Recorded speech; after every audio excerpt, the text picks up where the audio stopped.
to you with you here in this room.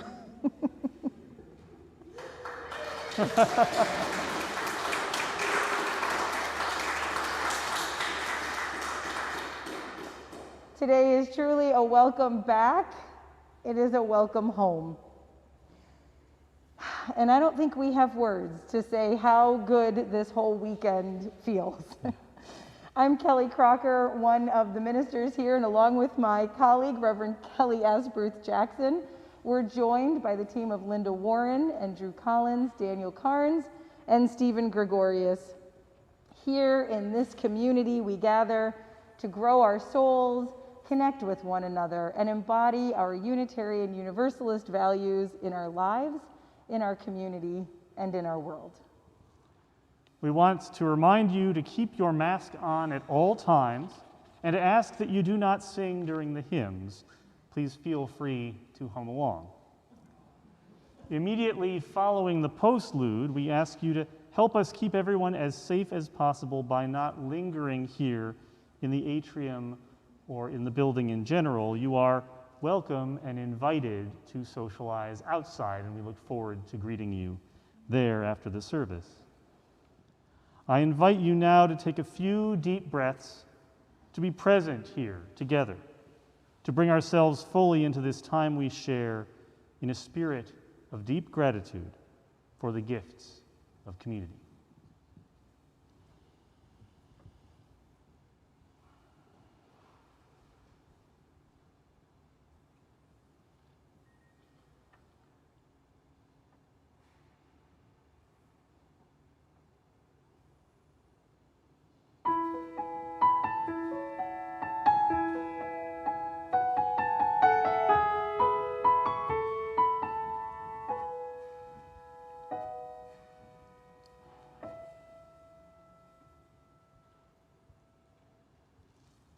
Come in peace, come in hope.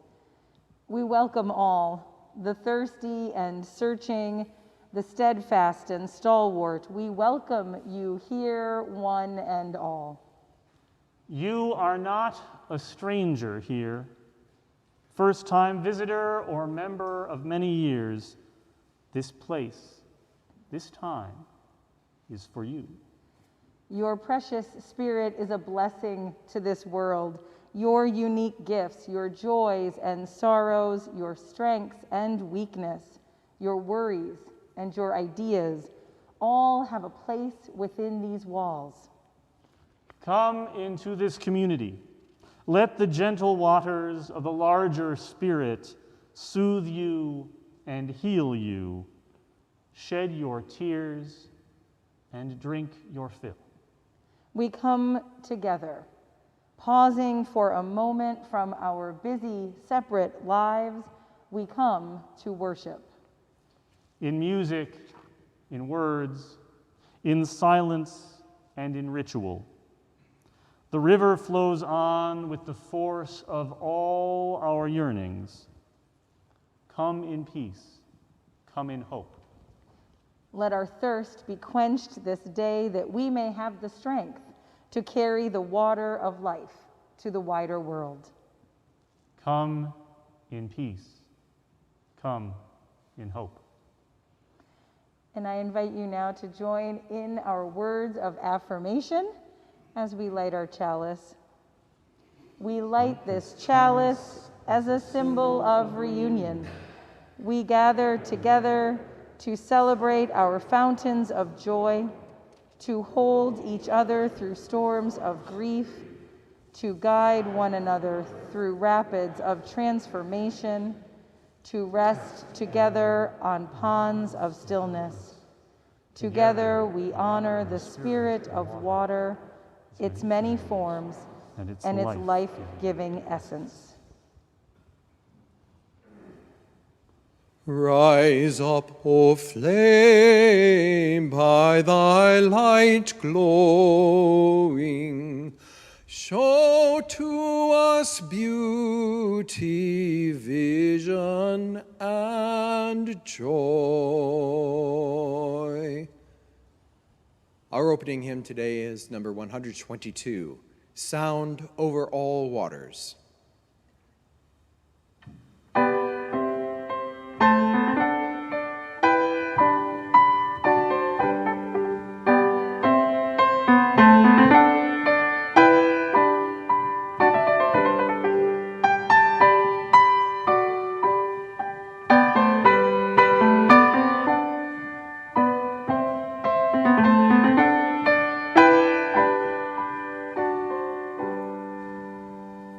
Sound over all waters, reach out from all lands, the chorus of voices, the clasping of hands. Rise, hope of the ages, arise like the sun. All speech flow to music, all hearts beat as one. Sing bridal of nations with chorals of love. Sing out the war vulture and sing in the dove. With glad jubilation sing hope for the world. The great storm is ending, the clouds are all furled. Hark, joining the chorus, the heavens resound. The old day is ending, a new day is crowned. Rise, hope for the ages, arise like the sun. All speech flow to music, all hearts beat as one.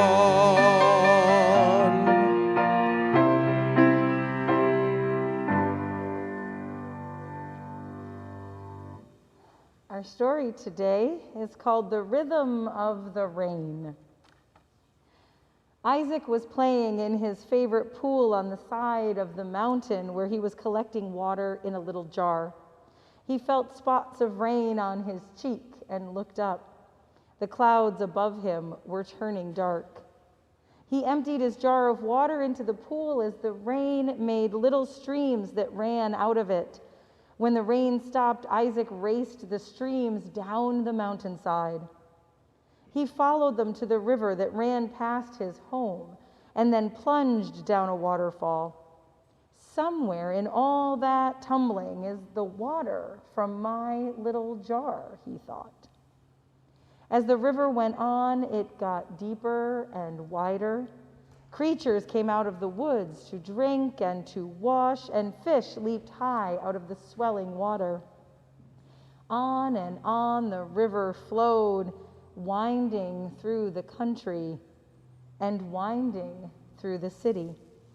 And everywhere it went, people and creatures found a use for it. Eventually, it joined the great ocean.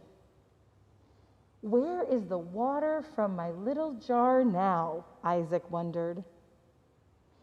The ocean is home to many creatures. A great whale opens its huge mouth to feed and swallows some of the water from Isaac's pool. Later, by the light of the moon, the whale rises and blows a great fountain into the starry night.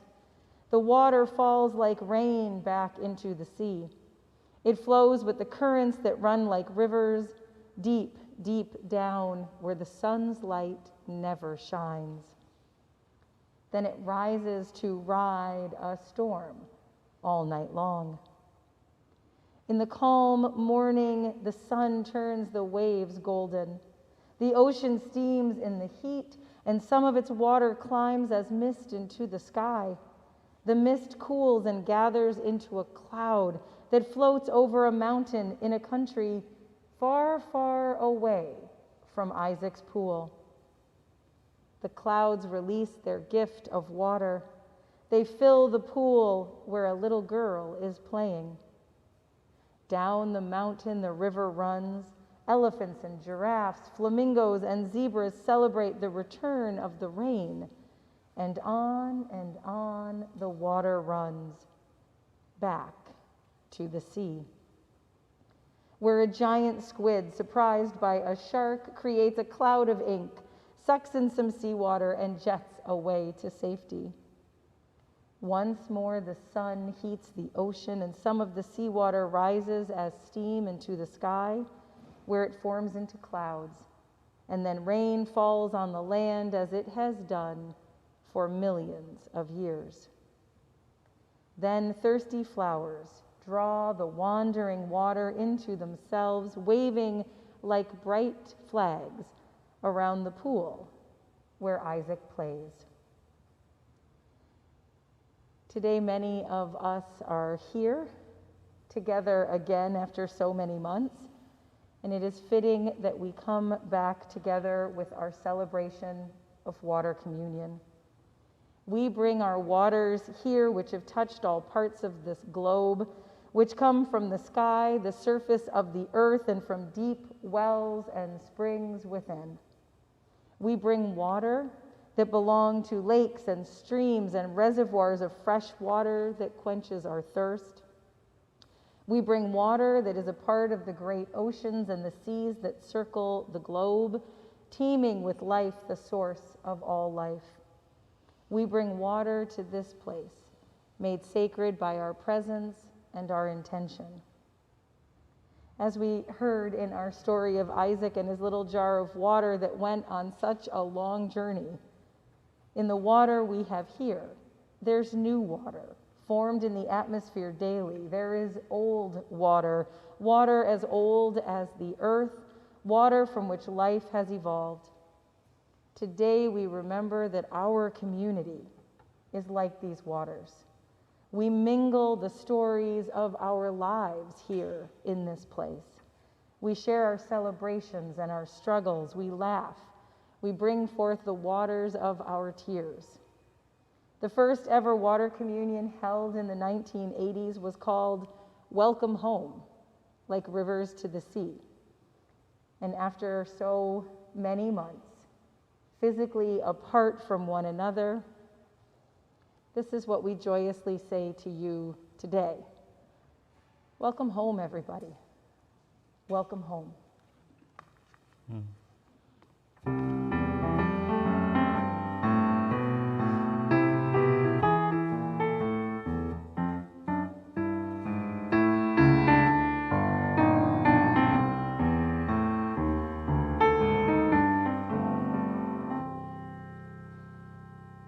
And I invite you now into this time of giving and receiving, where we give freely and generously to this offering which sustains and strengthens our community here, and also the work of this week's outreach offering recipient, which is the Unitarian Universalist Service Committee's Emergency Relief Fund. In partnership with rural Louisiana's Lowlander Center, they support community-led adaptation and mitigation in the face of hurricanes. And with your help, we will support their community-led, justice-centered disaster preparedness and recovery efforts happening right now in Louisiana. So there's multiple ways for you to share your gifts. There are baskets outside all of the doors of the auditorium. You will also see that you can donate right from the website at fusmadison.org. And their text to give information is there as well. And as always, we thank you for your generosity and your faith in this life we create together.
Where I grew up, the place was defined by the shore of Lake Ontario, the Genesee River that cascaded down into it, and the path of the Erie Canal that cut its way from Albany to Buffalo, a great watery highway to the west.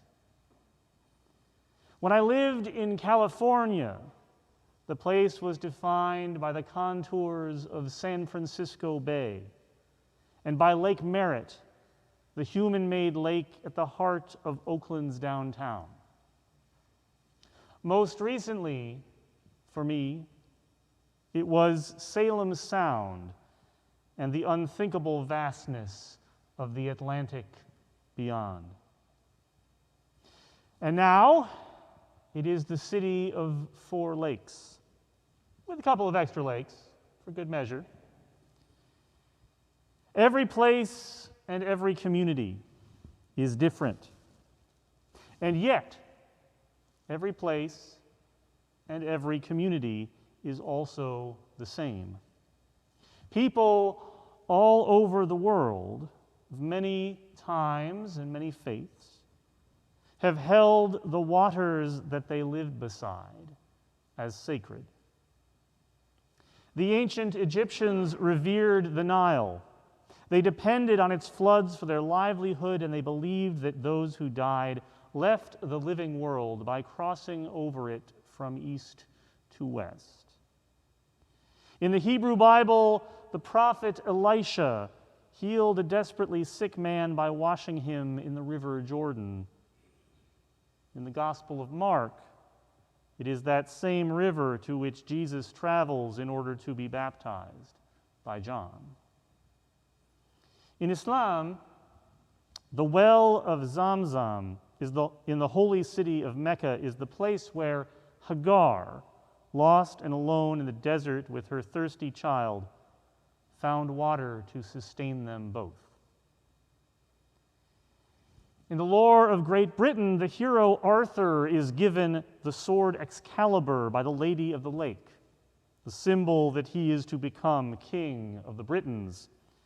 Now, intellectually, I think that most of us will agree with Michael Palin that strange women lying in ponds distributing swords is no basis for a system of government.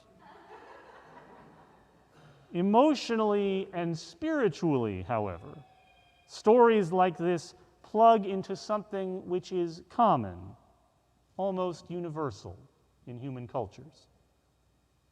It is the idea of holy waters, of rivers and lakes and seas which are particularly meaningful and spiritually important.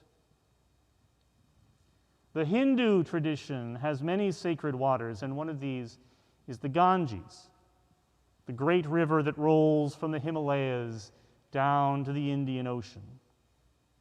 It is understood as the earthly extension of the Milky Way.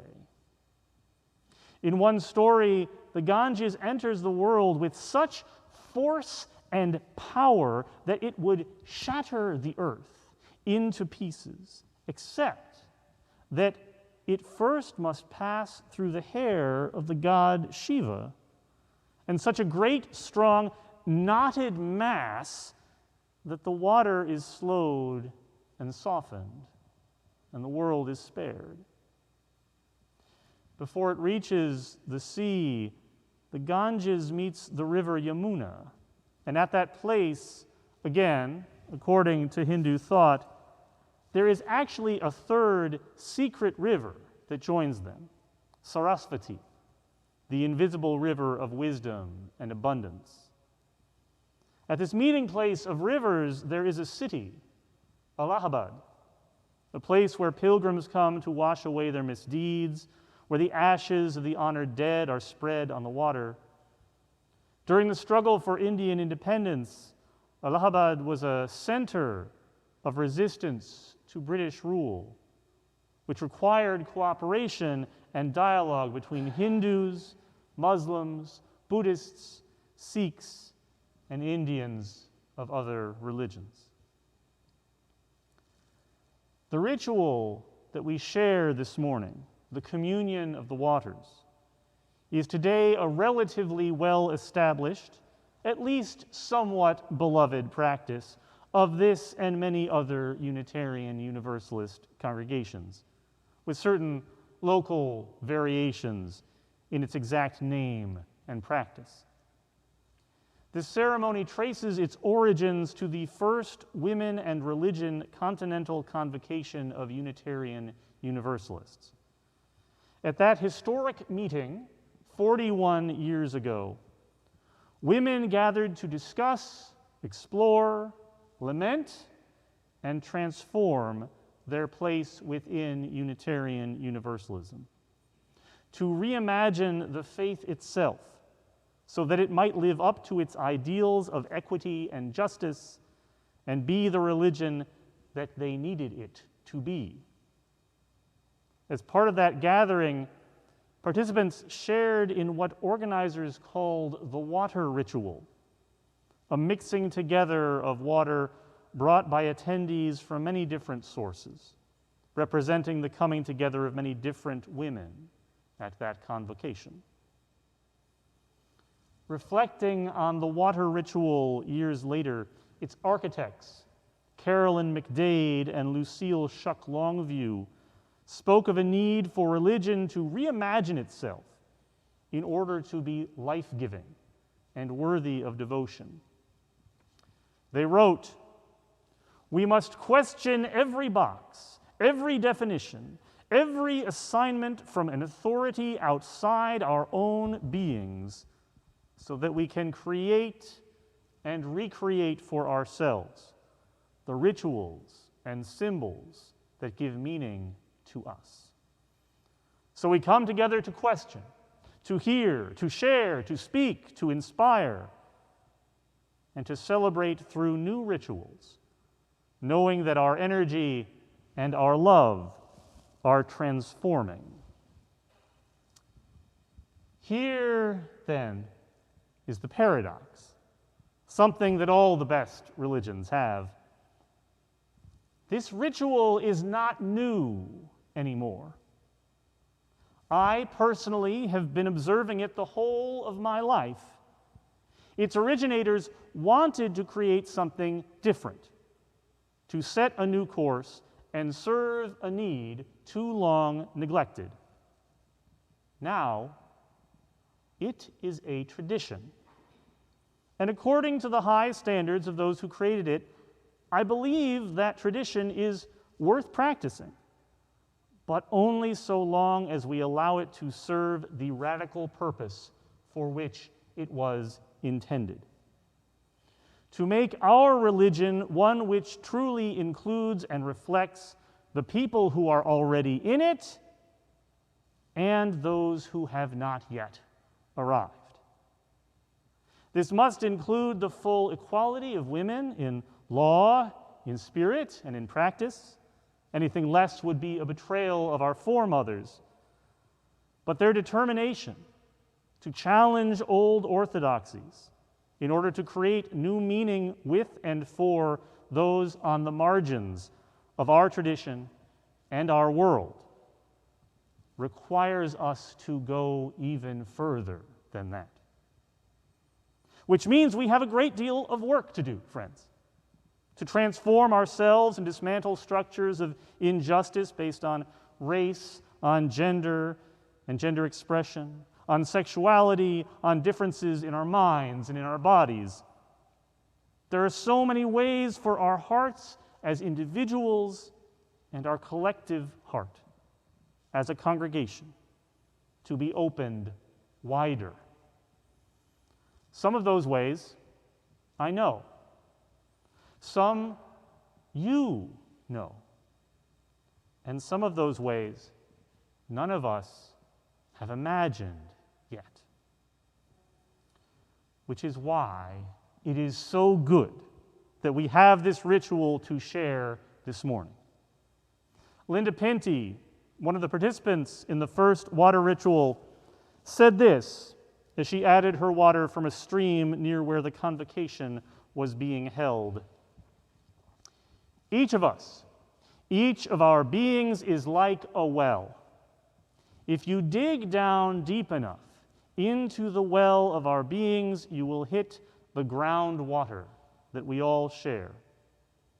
The groundwater which flows between and among us connects us to each other and to all that is. This is an unusual year for the water communion, the second year of the pandemic. Shortly, Reverend Kelly and I will bless the intermingled waters of our community, but we are still actually gathering that water. As you entered this morning, you passed an urn to collect it. Feel free to add yours on the way out if you haven't already. There's a pitcher next to the urn so that you can contribute even if you did not bring any water physically with you this morning. At the end of this week, all of this water we have gathered is going to be distilled. Some of it will be saved for child dedications and other ceremonial purposes throughout the year.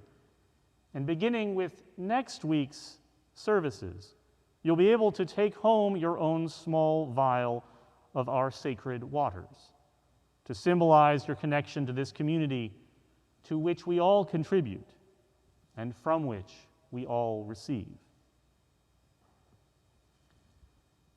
Basic evolutionary biology tells us that life first began in the water. And then, eventually, after millions of years, some of that life ventured up onto land. But not all of it stayed here forever. The life that became the whales, for instance, once had legs. So far as seems most likely, their last terrestrial ancestor was some sort of artiodactyl, the order to which deer and buffalo belong. They sojourned on grasslands or marshlands or some such, and then they returned to the water from whence they had come long ago, changing their shapes once again over countless generations and many more millions of years until they had new forms, so graceful in the ocean, so perfectly seeming to fit there and nowhere else.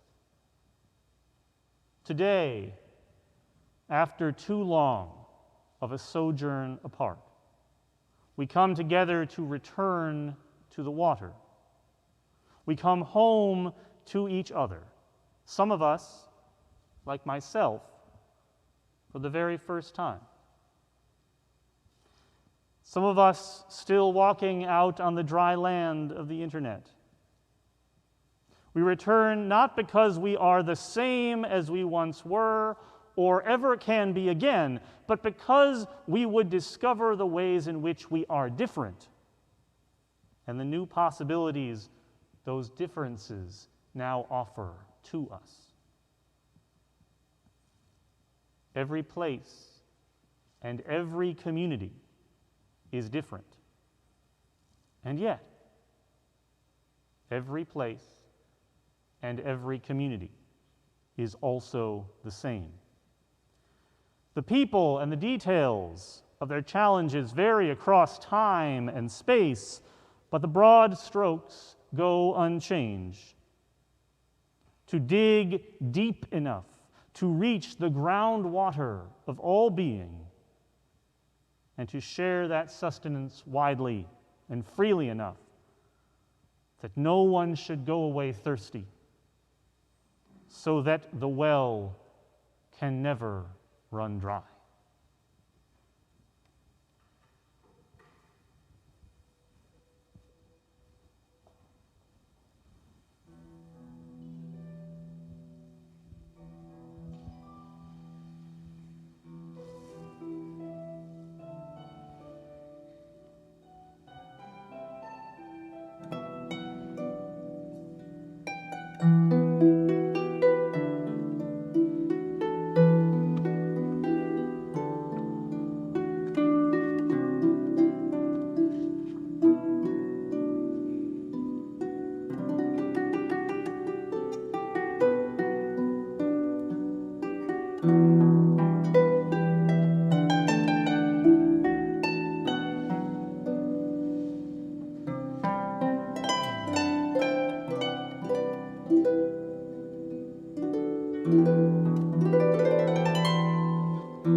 Each year in the communion of the waters, we gather together, bringing with us the simplest and yet the most essential of all possible earthly offerings, water.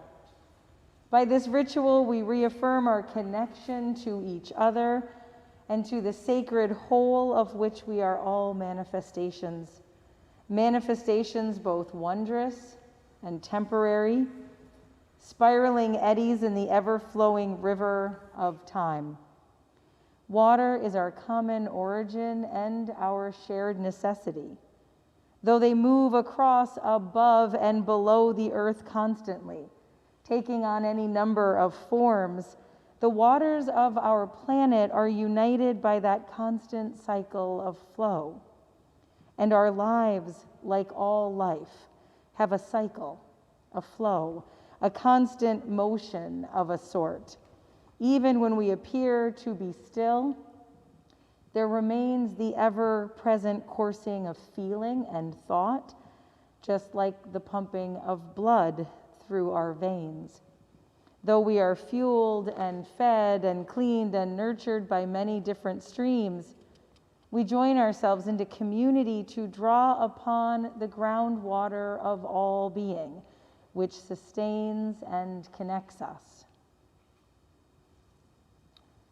We bring the water we depended on over the last year and a half as we scrubbed longer and harder than many of us ever had, singing happy birthday to ourselves at bathroom and kitchen sinks, in so many different apartments and houses, including one particular one in Darlington. Water that carried the unseen passengers of our hands down the drain, and sometimes a bit of our bubbling anxiety with it. Water for cleansing in an uncertain time. We bring water from places of parting, whether slowly or all at once, from Lava Hot Springs, Idaho, and the Spring Harbor shore of Lake Mendota, places where we practiced letting go, began to say goodbye, or marked the final resting places of people we love, the oceans of our loss.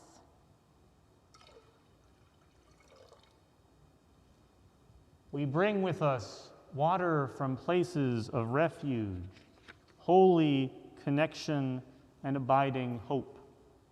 From the Jordan River and Lake Michigan, from Provincetown Harbor, and from the springs and creek at Pheasant Branch. We bring water from places of healing that offer comfort when it is sorely needed, places of solace that replenish our strength in the midst of hardship, and places of rest that serve as a soothing balm to weary souls, the oases of our renewal. We bring with us water from places of wonder, from the Great Smoky Mountains and Picnic Point, from the River Nile and the Birthing Center Tub. We bring water from places that stir us to amazement and rekindle our spirits, places where we are overcome by the majesty of nature, by its vastness, its beauty, and its power, the fountains of our awe.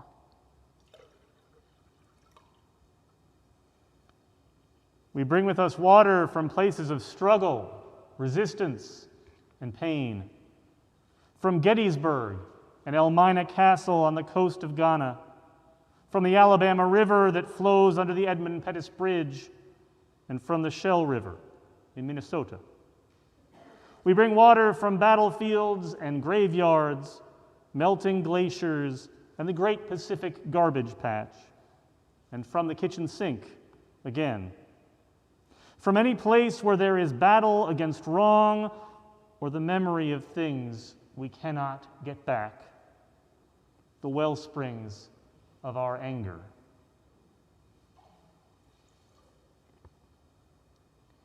We bring with us water from places of joy, from Door County and Sinisippi Lake, from Lake Wabisa and the Yahara River, and from this very building. We bring water from weddings, water from child dedications, and from every other place that fills us with gladness, that lifts our spirits, lightens our hearts, and brings a smile to our faces and the faces of those we love, the reservoirs of our happiness.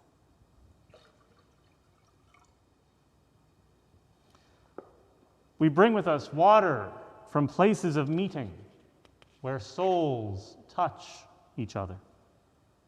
From Seneca Falls, New York, and the Mississippi River, and a pontoon boat ride on Lake Mendota. Places of encounter and friendship where we glimpse the possible or begin to imagine the impossible.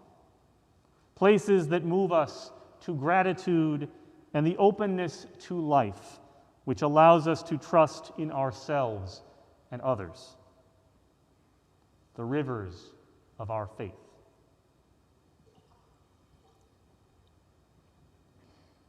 We bring with us water from places of home, from the taps of houses and apartment buildings, backyard ponds and neighborhood creeks, garden hoses and dehumidifiers in the dwellings of people we love.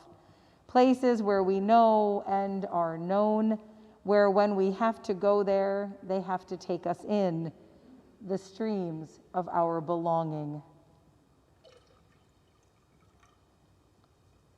Now, as we begin another year together, we bless the waters of our common font. May the richness and abundance of our many mingled streams lend to us hope and awe, strength and joy, and healing enough to do what the world and our faith demand that we do. Together, let us practice a religion that brings comfort and witness and help to all who need it. Hear from the spiritual well of our congregation. May every thirsty soul find good water to drink.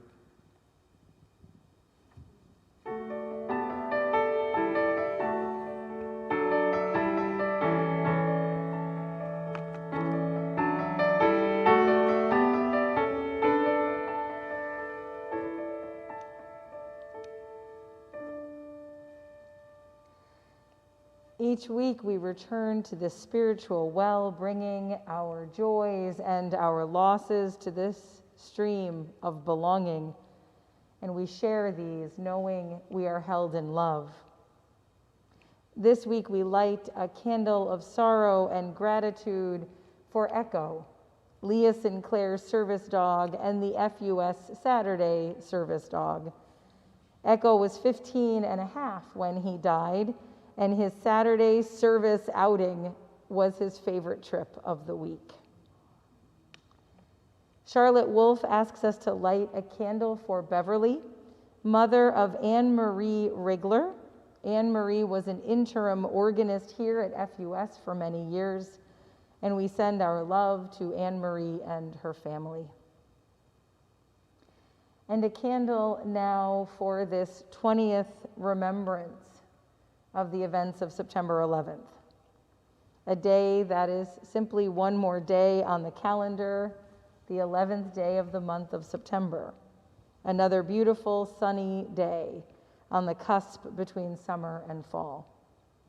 And yet, this day, September 11th, will never be just another day on the calendar, as we remember that beautiful sunny day in September 20 years ago. A day that began, like so many others, with people going about their ordinary day-to-day lives, and then in the brief span of a few hours, ended in shock and disbelief. A day that is painful to remember and impossible to forget. And so we pause today to remember. We remember with gratitude all the heroes of that day, the firefighters and emergency responders who demonstrated such courage in the midst of chaos. We remember in sorrow the innocents who perished, the stockbrokers and janitors, office workers, passengers, bystanders of all ages, firefighters, police officers, who were victims of such calculated and senseless violence. We remember with hope the voices that called and still call for peace in the face of division and hatred, and urged peace even then as our nation prepared for war.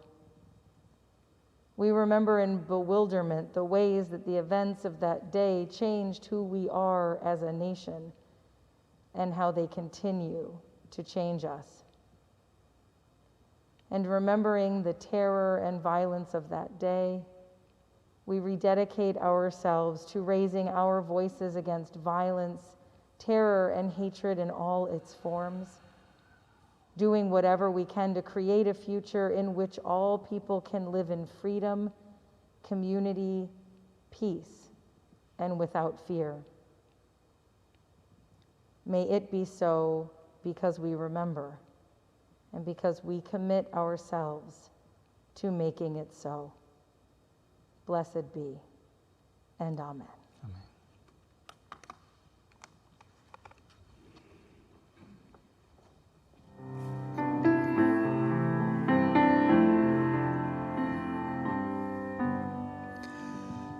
There is a love holding us. There is a love holding all that we love. There is a love holding all. We rest in this love.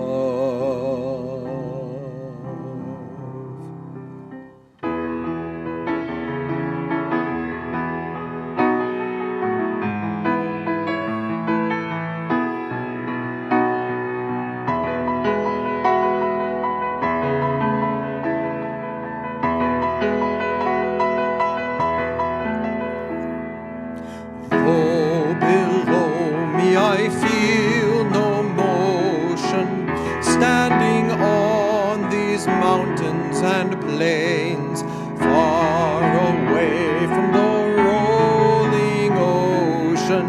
Still my dry land heart can say, I've been sailing all my life now, never harbor or port have I known. The wide universe is the ocean I travel, and the earth is my blue boat home.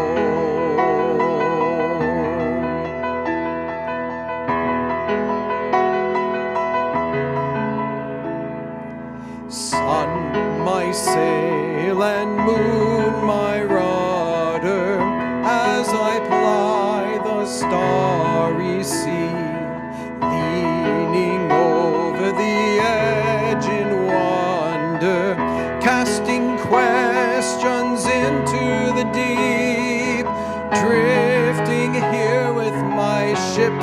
companions, all we kindred pilgrim souls, making our way by the lights of the heavens in our beautiful blue boat home.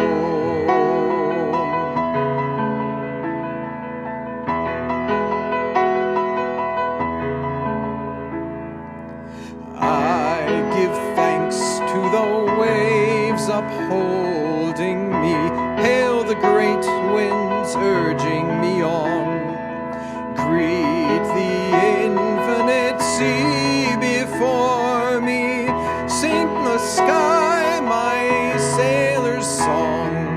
I was born upon the fathoms, never harbor or port have I known. The wide universe is the ocean I travel, and the earth is my blue boat home.